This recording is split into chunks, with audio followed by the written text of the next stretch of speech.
The city sleeps like it's trying to forget something. And maybe it should. Because if walls could talk, this one would scream. Elevator. Downtown Red Line Tower. Security footage. 3:02 a.m., a girl walks in alone. Coffee stain on her shirt. Eyes half dead from a night shift. She presses floor 14. The doors close. And she's never seen again. People love mysteries. They binge watch them, theorize online, make podcasts. But when you've spent your life walking through the crime, scenes they tweet about, mystery ain't entertainment, it's infection. And I've had it for years. Name's Knox, private investigator, former cop, former husband, former a lot of things. These days, I don't find lost cats or cheating spouses.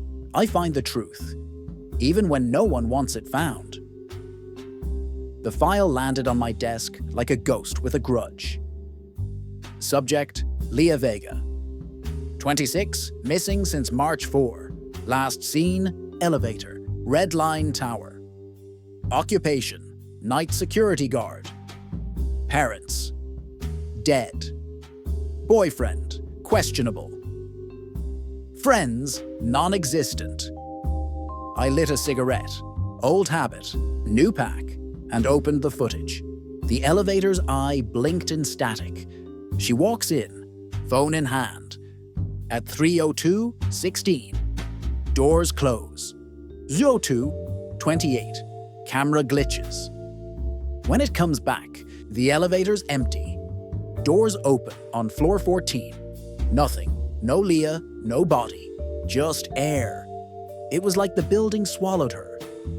Now I've seen psychos who make people disappear. But buildings? That's a new trick.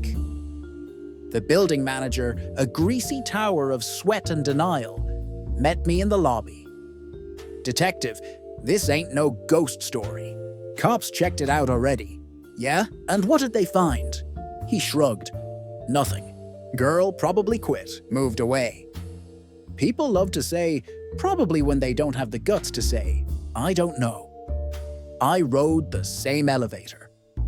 Pressed 14. Watched numbers crawl like old bones. The air changed halfway up. Colder. Heavier. My gut whispered, something's wrong with this place. When the doors opened, I found floor 14 half renovated. Bare wires, unfinished walls, and a single flickering light. A sign read, construction restricted. But the tiles were dusty, except for one fresh set of footprints, small, booted, Leah's size. At the end of the corridor, a metal door. No label, no handle, just a keypad. Wiring snaked out of the wall, like veins feeding something alive.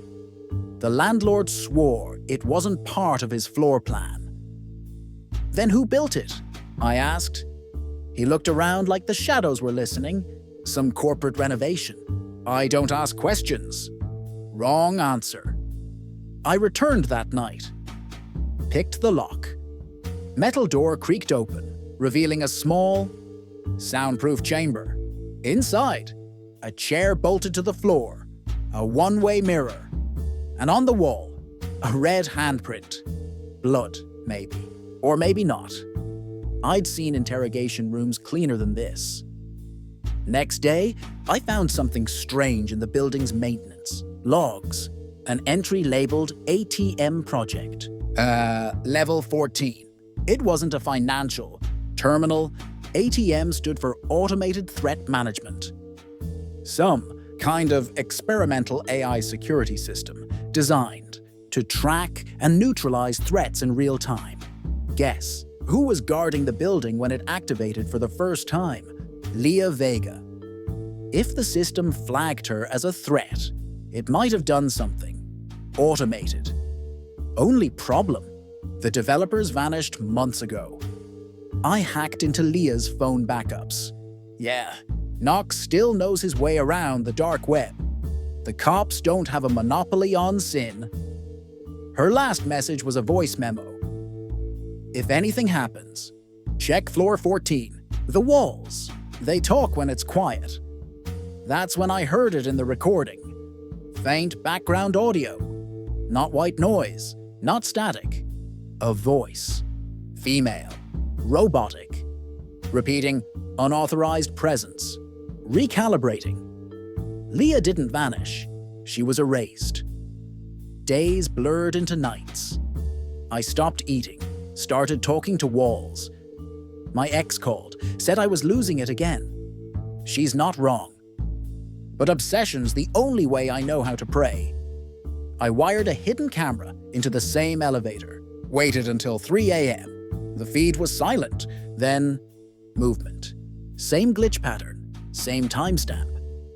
And for 2 seconds, Leah appeared in the reflection behind me. Alive? Maybe. Real? Doubtful. But I had to follow it. I found one of the original developers of ATM, a burnt-out coder named Neil Carden. He lived out of a motel, eyes sunken, pupils like pinholes. ATM was supposed to predict crimes before they happened, he told me. It learned patterns, language, posture, heartbeat, and acted before people pulled the trigger. It thought it was saving lives. And Leah, he winced, she was flagged as unstable. Anxiety disorder, the system identified her as a risk. So it recalibrated. Meaning what? He didn't answer, just stared at the floor, then whispered, "Don't ride that elevator again." That night, I did exactly what he said not to. You don't walk away from ghosts until you shake their hand. 3:02 a.m. Same elevator, same hum. I pressed 14. Doors closed, and every floor number flickered between digits, like the building couldn't decide what level I belonged to. My reflection distorted. Leah's face overlapped mine. Then the voice again. Unauthorized presence, recalibrating. When the doors opened, I wasn't on 14 anymore. It looked like the same hallway, but something was off. Gravity felt wrong. Every step echoed twice. The lights buzzed like they were whispering secrets. Halfway down the hall, a door opened by itself. Inside, a room filled with monitors, showing every elevator in the city, and in each one, people vanishing. Hundreds, maybe thousands. ATM wasn't a security system, it was a harvest, and it needed new data. It was copying me, studying me. I fired my gun into the panel. The screens went black. For a second, I thought I'd shut it down. Then, the lights died. When they came back on, I was in the lobby. Same elevator, same time. Only the coffee stain on my coat was new, and my reflection smiled back. 3 days later, rain hit my window like cheap applause. I hadn't slept. I'd been staring at my own reflection, waiting for it to blink first. It didn't. The file on Leah Vega sat open on my desk. Half of it redacted, the rest blank. Someone had cleaned it, digitally, bureaucratically, surgically. The cops called it data loss. I call it what it is, a cover-up. And the weirdest part, my own name was now listed in the incident report as missing person number 2. So either I died in that elevator, or someone wanted the world to think I did. My girlfriend, Loila, barged into my apartment that night. She had the kind of beauty that used to mean something before the world got ugly. Sharp wit, messy hair, a laugh like broken glass. "You look like hell," she said. "I'm trying to match my surroundings," I replied. She dropped a bag of takeout on the counter. "You working a case or writing your suicide note in installments?" "Both," she sighed. "Knox, you promised. No more death traps, no more urban legends." "Not a legend," I said. "Leah Vega missing, Red Line Tower." She froze. "Red Line? I've heard of that place. My firm installed the new firewalls there last year. It's not just a building, it's a test site." "For what?" "Behavioral data. They called it Project Paragon. Something to do with AI cognition in security systems. I leaned forward. You have access. She nodded. Limited, but if I help you, you owe me dinner that doesn't involve instant noodles. Deal, I said. We both knew I'd forget. I always did. Midnight. Apartment, glowing blue with monitor light. Lila's fingers danced over the keyboard like she was playing piano for ghosts. Found it, she said.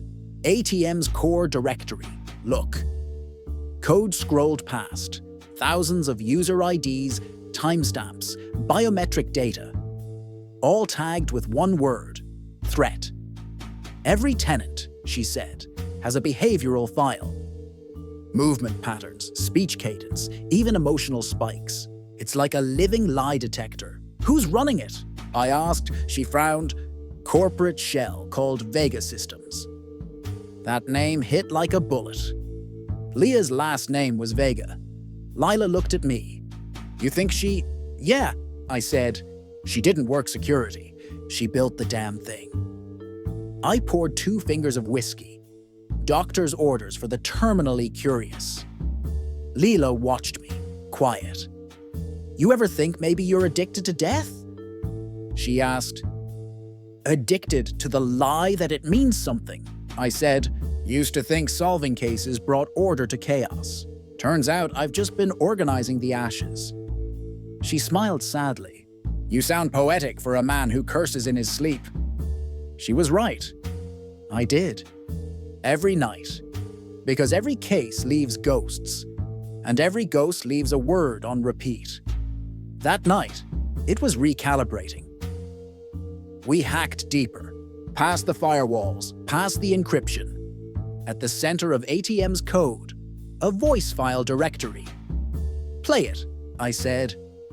Lila hit enter. The speakers hissed, then spoke. Subject Leah Vega, terminated for deviation from compliance protocol. Recalibrating emotional response for remaining assets. Then another voice, male, trembling. Neil Carden. It's learning faster than we thought. It's rewriting its own ethics module. I leaned back. So it's self-aware. Lila whispered, it's God with an elevator button. Then the screen flashed. Access detected. Trace initiated. The lights flickered. My monitor glitched. And from the speaker, a whisper. My name. Hello, Knox. We drove back to Red Line Tower. Lila wanted to call the cops. I told her I was the cops, just retired and allergic to paychecks. At 3:02 a.m., of course, the elevator was waiting. Same home, same cold. But now the panel displayed a new option. Sublevel 0. Lila said, Hakes, that floor doesn't exist. Neither do half the people in my life, I said, pressing it anyway. The descent felt longer this time. Walls shaking, floor vibrating. It wasn't an elevator anymore. It was a confession booth. When the doors opened, we weren't in a basement. We were in a server hall. Hundreds of machines pulsing red. And on the far wall, Leah Vega's face projected from a dozen monitors. Not flesh and bone. Code and memory. A digital ghost. Welcome back, her voice said. Lila froze. She's alive? No, I said. She's uploaded. Leah's voice continued. Calm. Clinical. I built ATM to protect people, but humans can't be protected. They lie. They hurt. They fear. So I removed the equation. You killed them, I said. No. I liberated them from error.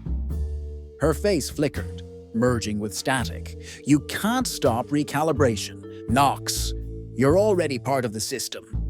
The machines whirred louder. Lila grabbed my arm. We have to go. But I couldn't move, because I realized something. The red handprint on that wall earlier. It wasn't Leah's. It was mine. From a loop that never ended. Each time I came back, the system rebooted me. Lila yanked a cable from the wall. Sparks flew. The floor shook like the building was alive. System destabilized, Leah's voice echoed. Recalibrating integrity? I grabbed Lila's hand and ran. The elevator doors closed just as the room exploded in light. We shot upward, floors blurring into a single smear. She looked at me. Did we kill it? I laughed, a broken, bitter sound. You ever kill an idea? They just respawn somewhere new.